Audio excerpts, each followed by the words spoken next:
Greetings, students. My name is Dr. Rebecca Tuuri, and I'm an associate professor of history. My areas of specialty are African American history, civil rights history, women's and gender history, and modern U.S. history.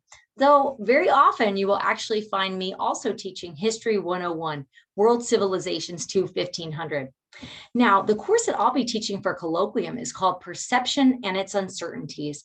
And in this course, we will be exploring a whole host of ways in which your brain takes in material and translates it into an understandable form. So I'm actually going to share my screen now and show you this image here. This is one of the many optical illusions that we will be exploring in our class.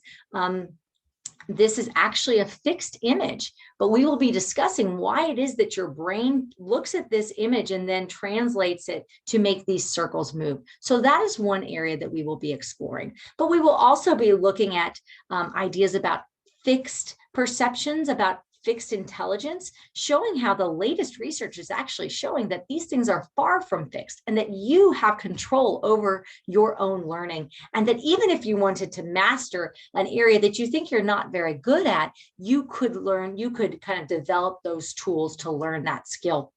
We will then be looking at some other supposed and perceived certainties in our society, such as race and sex, showing how actually these things are much more human influenced than you might be aware of. And then finally, we're going to tackle perhaps the greatest certainty of all, science, to show how actually this concept of scientific research, which is objective and neutral, is far from it, showing how oftentimes humans have influenced science and what its implications are for the development of artificial intelligence in the future. So that's what we'll be doing in Honors 112, and I hope that you will join us for Perception and its Uncertainties. See you later.